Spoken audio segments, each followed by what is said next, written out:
Welcome, everybody, back to another Boldcast reaction. I'm Carson. I'm Lindsay. And this is our reaction to Rascal Does Not Dream... I said it again.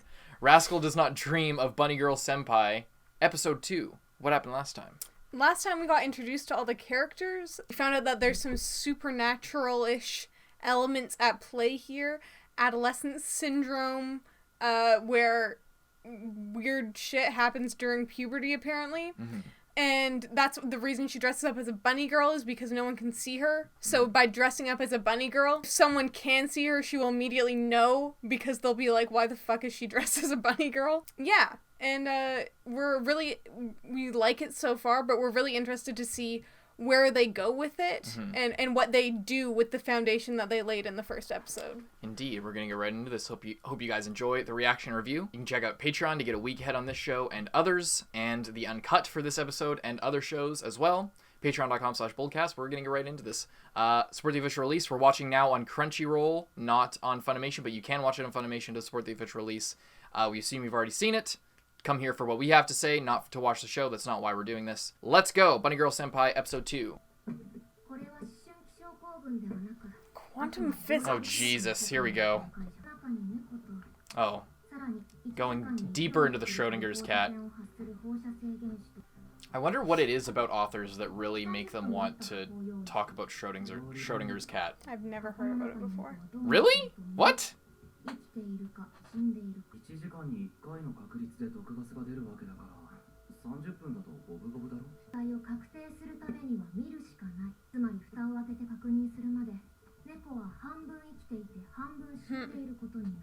You've never heard that before? No.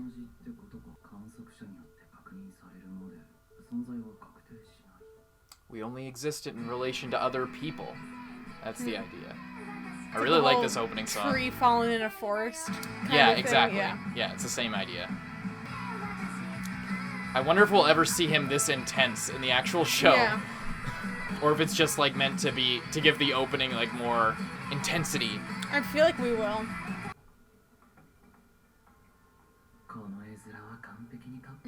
Except no one can see her.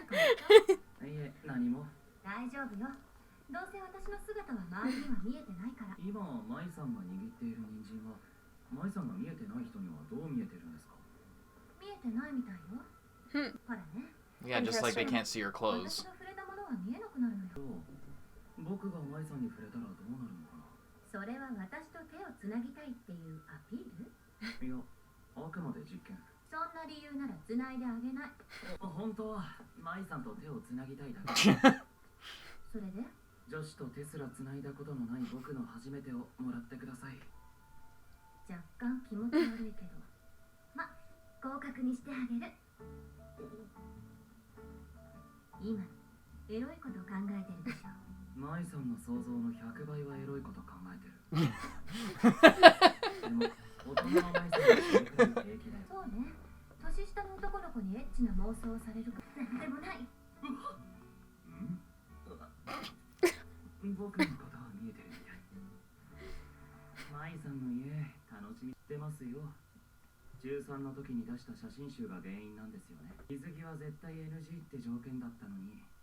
Did we know?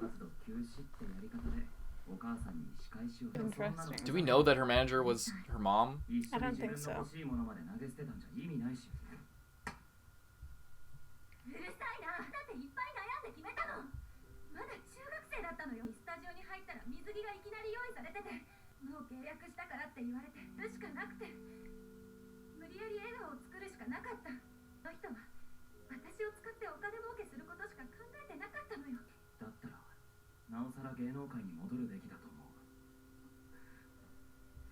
I don't understand that logic.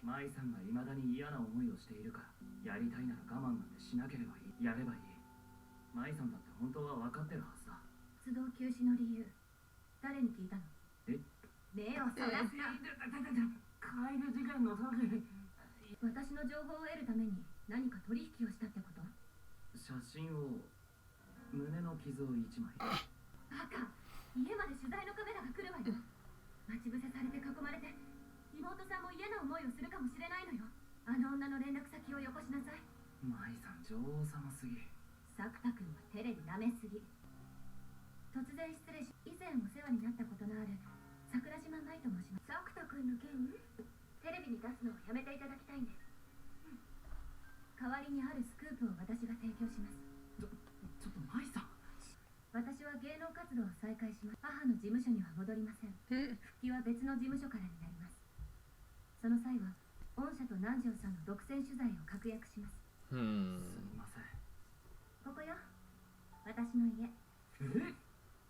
うちのすぐそばじゃないですか。さっきは叩いてごめん。荷物ありがとう。そうだ、日曜日付き合いなさい。芸能界復帰したら遊んでる余裕もないだろうから。こっちに2年住んでるのに私鎌倉にも行ってないの。それってデートじゃないじゃあ2時半に江ノ電藤沢駅の改札前。1秒でも遅れたら帰るから。結局僕が何をしようが関係なく舞さんは全部自分で決めた。世界なんて Oh no. Don't do it. Okay.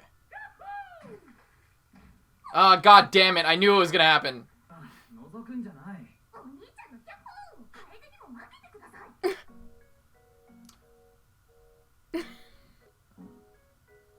男はあらゆる事態に She really needs to learn some fucking boundaries, this girl. Jesus. どうした？ママを探してやるから、もう泣くな。あ？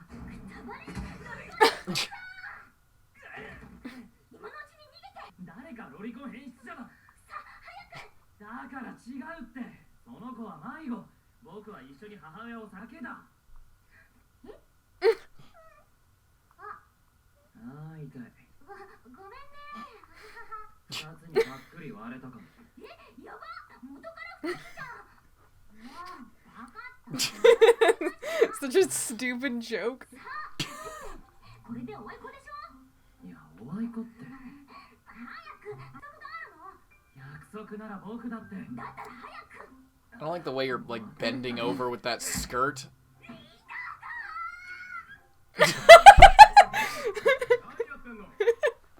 Getting revenge, apparently. Sorry, officer. There's been some misunderstanding. Oh my god. メッセージ来てたし。そうだ、私約束だ。やば、遅刻だ。じゃあな。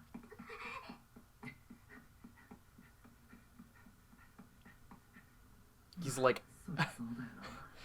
He's like super late. Like an hour and a half late. 1時間38分も待たせるなんていい気分ね。何よ。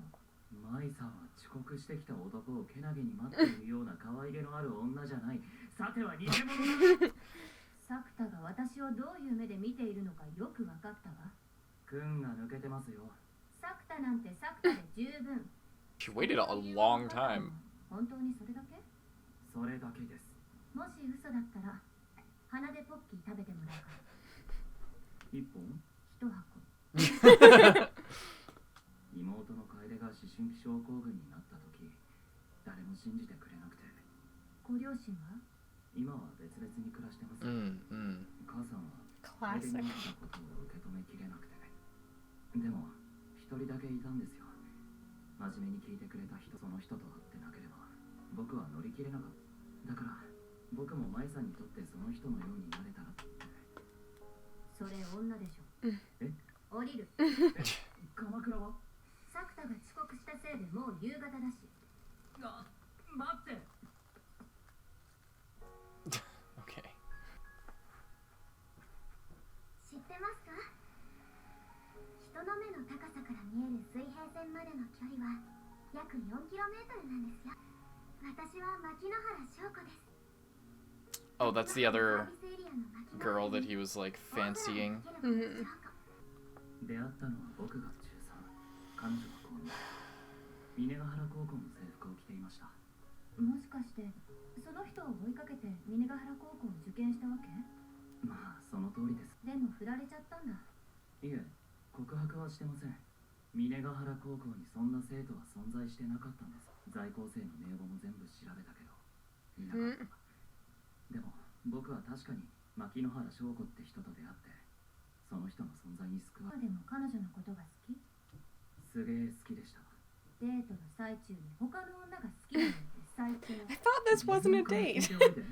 あと好きだっただから、そこ重要。誰ですか？マネージャーってマイさんのお母さん？芸能界復帰の話との契約のことちゃんと話しておかないとね。大丈夫なんですか？終わったらデートの続きしてあげるから。 This is gonna get pretty ugly, I'm betting.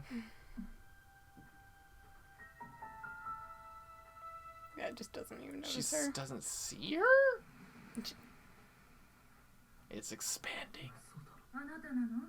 私をこんなところに呼び出したのは誰？何の用？あずさ川咲田と言います。マイさんの後輩です。誰の後輩？マイさん。誰よそれ。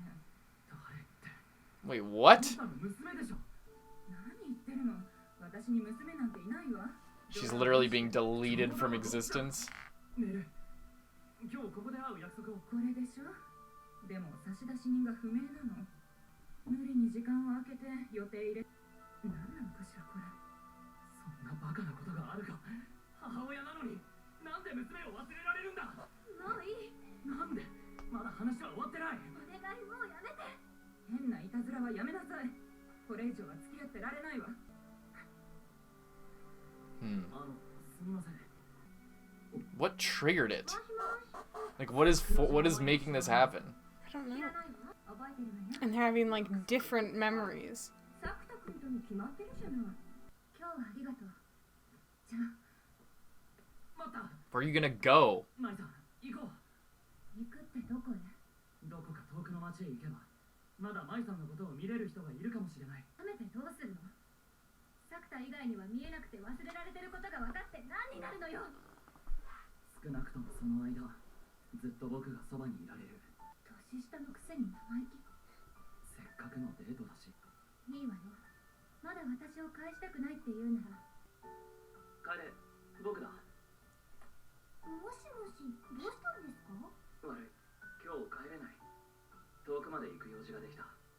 何ですか、用事って。前ってお姉さんのことを覚えてるか？知りませんけど。Not even her. 今日の夕飯はまた電話する。ねえ、サクタ。何ですか？私のこと見えてる？見えてますよ。声聞こえてる？バッチリと。私のこと覚えてる？桜島舞、神奈川県立峰ヶ原高校3年生。子役として芸能界デビューして、性格は歪んでいて素直じゃない。どこがよ？不安なくせにそれを隠しているところ。私、握っていいなんて言ってない。僕は握りたい。仕方ないわね。今だけ特別よ。でもこんなもんでしょ。お風呂入る。覗かないでよ。大丈夫です。僕はシャワーの音だけでご飯3杯はいけるんで。ここは音だけ聞かせて、年下の余裕のある大人の女性のたしなみだと思うけどな。分かってるよ。もちろん。その代わり、一人で変なこと始めないでよ。変なこと？バカ！知らない！今のすげえ可愛かったな。This is moving super fast. I was not expecting the Yeah. romance to be like. It makes me think there's gonna be some other thing, like she's gonna be deleted from him. Is she ever gonna come out of that bath? 何時だと思ってるわけ1時19分だ。21分。その時計遅れてるよ。Weird detail. なるほどね。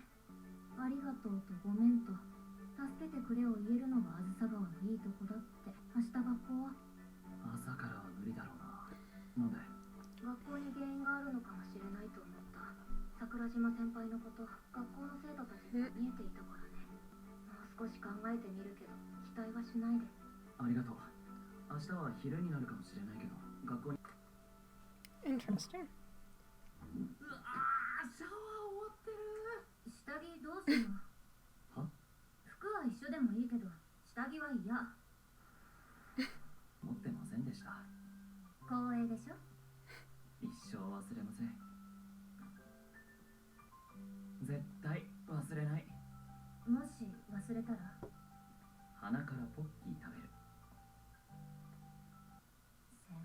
didn't think that they were going to sleep in the same bed.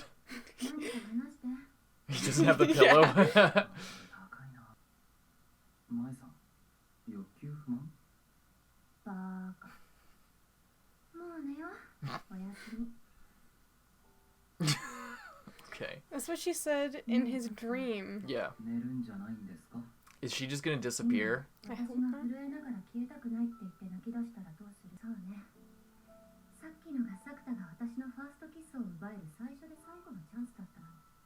それ、先に言ってくれたらしたのに。もうダメ。 I have a feeling she's not just like... ありがとう。私を諦めないでいてくれて。ありがとう。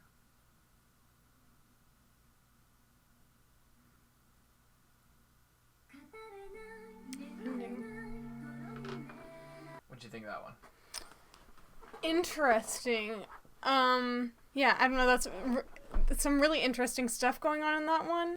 With, like, now even her own mom can't see her. Yeah. And then she said to him the same stuff, like the same thing that was said in the first episode when he woke up, and then he read in his thing, on May 6th, I was in the library and I met a bunny girl. Mm-hmm. So I don't know if that means there's going to be some sort of time loop action going on. I kind of hope not. No. Why would you think a time loop? I don't know, because what if she disappeared and then he had to start again to make sure she didn't disappear? There hasn't been anything to do with time. I think that he just forgot. I think that was a flash forward to him after this, where he's going to have forgotten, like, hang on, let me go back here. I think happened was she just disappeared. He's gonna wake up and she's just not gonna be there. That's what I think. I think he's going to wake up and she's not going to be there, and then it's going to be like trying to break down this whole adolescent syndrome thing and figuring out what the fuck is going on. And yeah, the relationship moved a lot faster than I thought. Yeah. Because they really fell for each other, like, pretty much immediately, but they were still playing coy the whole time. Mm-hmm. And, like, having that witty banter, but there was I don't know what point it was, but yeah, it became clear that it's just, like, I mean, obviously we don't know if she actually did disappear, but it seems like he's gonna wake up, she's not gonna be there, and then it's going to be, like, talking to all the other people, trying to piece it together. We got a reporter, like a journalist, so who can, like, chase down some facts if she ends up remembering her. We got a scientist girl. We got the best friend who's, like, the wingman of the main guy who will, like, follow him, whatever. And we got, like, his shitty girlfriend who's gonna, like, try and mess with that. We got all the fixings for, like, a Nancy Drew type trying to figure out what the fuck is going on, and the little sister who has no boundaries whatsoever. It's interesting because, like, the scientist is now even though she doesn't believe in it, she's still kind of going along with it. And she was talking about how, yeah, everyone at the school remembers her and can see her when she's at school. Yeah. So that obviously plays into it somehow. But it seems like everyone else in the world is forgetting about her. I wonder how this plays into a metaphor, like how this plays into the metaphor of, like, puberty and stuff like that. Is this supposed to be a metaphor for, like, suicide? Like, if she disappears, is she gonna be like, is it like, oh, I have no friends, nobody sees me for what I really am, I can't share myself, everyone, like, sees me as differently than how I see myself, I can't express myself fully whenever I act out and wear this crazy bunny outfit, nobody can see me, and then she just disappears one day, and then, like, one person remembers her.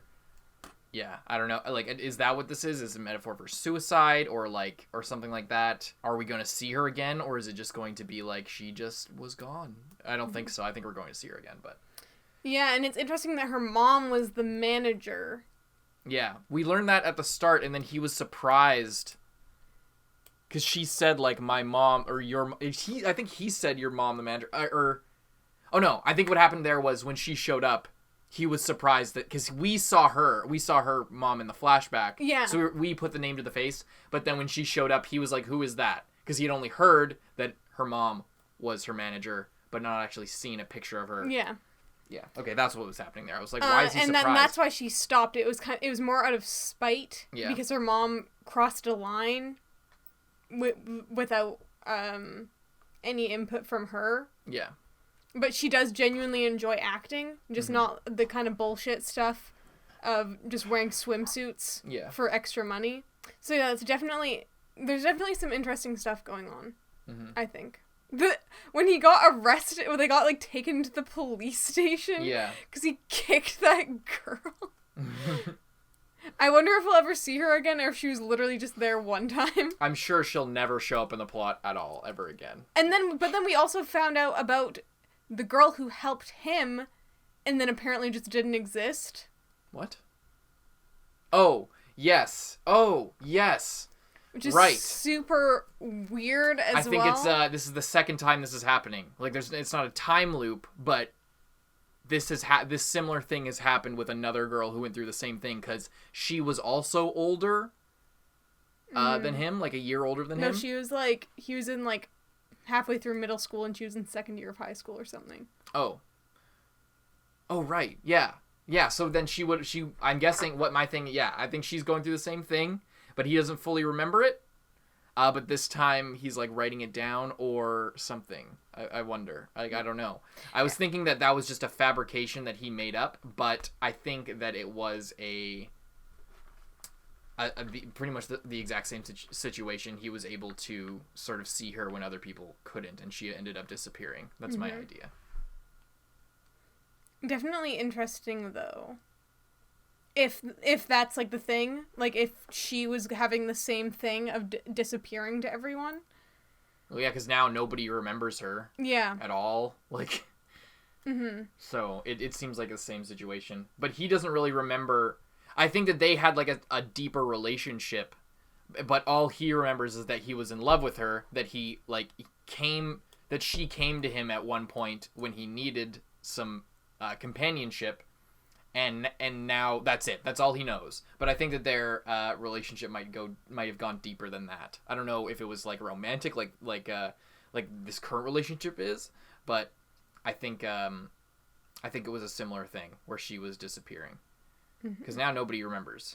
Yeah, definitely. It's moving so fast. It feels like a movie. It's so fast, it feels like a movie. Yeah, and it's like there's still so much time left. I'm like, what kind of plot twist are they gonna? We haven't even hit the inciting incident yet. That's what it is. Like, her disappearing is going to be the inciting incident, and that's going to be what's driving the plot. We're getting backstory right now, and yeah, I think that's what at the start. That was the start of the story, like, where it's like, should we kiss? And then he wakes up, reads the thing, and then he's like, what the fuck does this mean? Or whatever. That's the start of the story. These first 2 episodes have been all backstory of establishing their relationship and establishing the stakes. And now, her disappearing, him trying to figure it all out, I think that's going to be the inciting incident. And then the journey is going to be solving this whole adolescent crisis and trying to find her again. And seeing if that's going to be possible.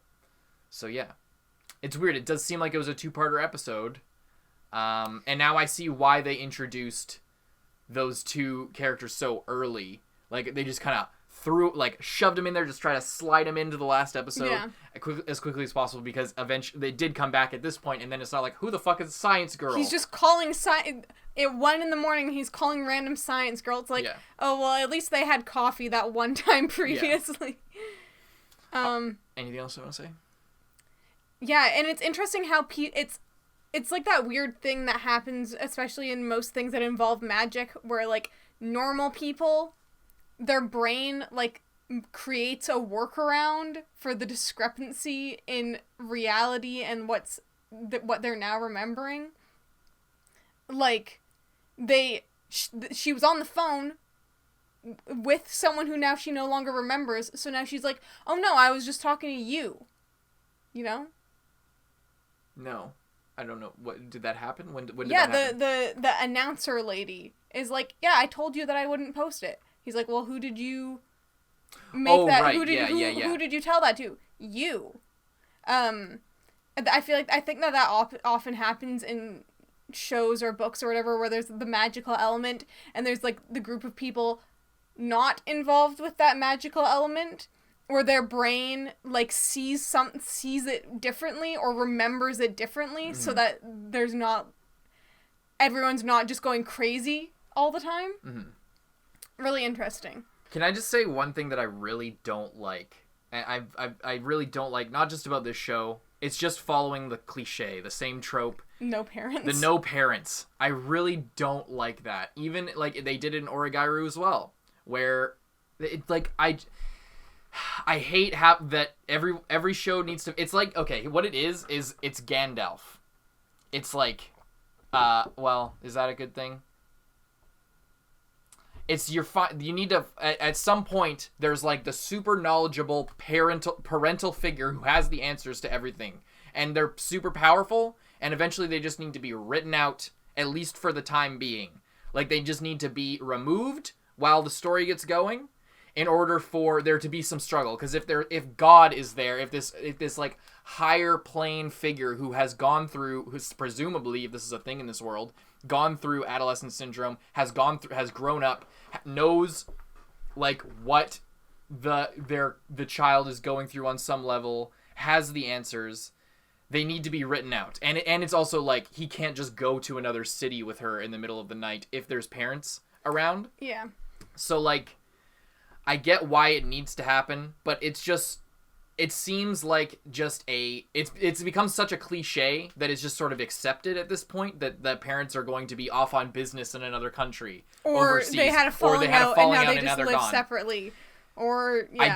It really bugs me because it feels like a serious cop out, and it's not just this show. It's like every show, and it really gets on my nerves at this point. It's happened so often where I'm just like, it seems like you're taking the easy way out by not including the parents, instead of finding a way to have the story exist with the parents in the story, and finding a way for, like, you just find a way to, like, oh, they're an orphan, which could work.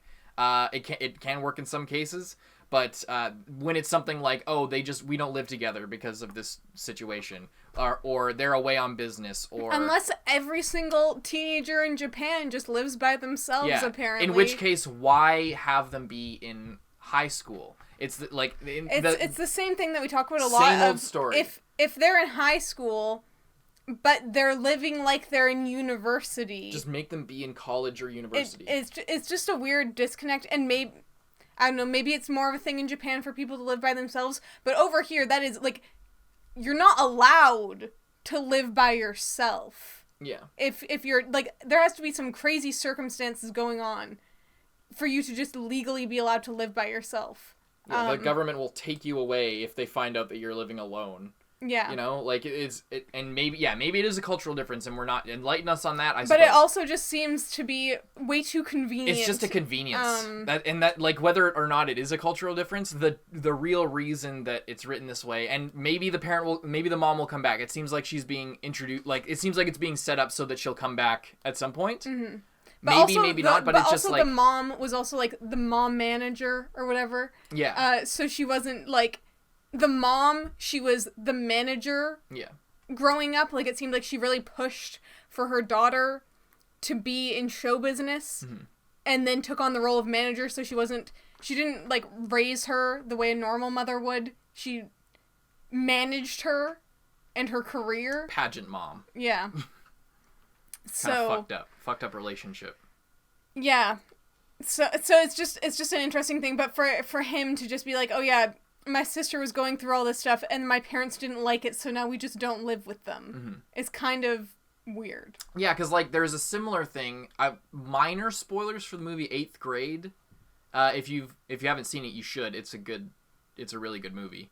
But it's a similar thing where it's all about puberty and, like, early adolescence and, like, this big transitional period in the main character's life. She's, like, in 8th grade, and she is getting all the worst parts of 8th grade. It's all shit, and it's really real and really interesting to watch because parts of it are super realistic. It's like super, like, yeah, cringy. Like, you remember there's like a kernel of truth there that like applies to you. But yeah, it's good. But she has a dad who's super interested in her life. Mm-hmm. So, like, and I know that it's not supernatural, so it's different, but it's a similar theme where they're dealing, like, it's about puberty and adolescence and stuff like that. But there's a point where, like, because the dad's really trying to break through and, like, be a part of his daughter's life, and then at one point she, like, opens up to him, and then he really gets on her level and like breaks everything down and like tells her it's, you know, I like you. I think you're cool. Like I won't go through the whole speech, but like he really breaks it down in a way that requires the perspective of an adult that only an adult could give that kind of perspective, because you only have that perspective by going through it yourself and living up and having life experience. That's the kind of like power that sort of a caring adult influence could have on the story. So that's why it feels and it's a different way of telling the story. That's just one character archetype that isn't included in here because the story isn't going in that same direction. That's fine.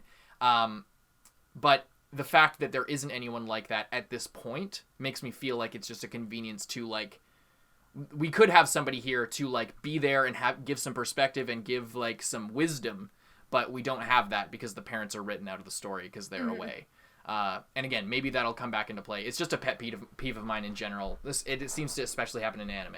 So yeah, it's I don't necessarily have a problem with it, but it is kind of like, the reason I'm talking about it so much is because it's multifaceted, and I just want to make it clear that it's more of a problem generally speaking that also happens to apply to the show right now, but I might be wrong because the parent might come back in the future. I'm just saying. It's something that I've been thinking about for a while, so that's why I'm dwelling on it so much. But yeah, good episode. Overall, yeah, I still feel like we're in the like prologue of the story. We're in the setup phase still, for sure. And either in this episode or maybe like these next 2 episodes, I feel like something's gonna happen, and then we'll figure out what the plot of this might be. Because she's disappearing at an alarming rate. I was thinking it was gonna be like the focus was gonna be her slowly disappearing over time, but no, she just went from, oh, sometimes people can't see me, to literally no one in the world remembers who I am. Except for people at school. But will that change in the morning? Yeah. It's hard to say. Only one way to find out. Hope you guys enjoyed the reaction. Check out our Patreon to get a week ahead and uncuts and a bunch of cool stuff. I'm Carson. I'm Lindsay. See you next one. Bye-bye.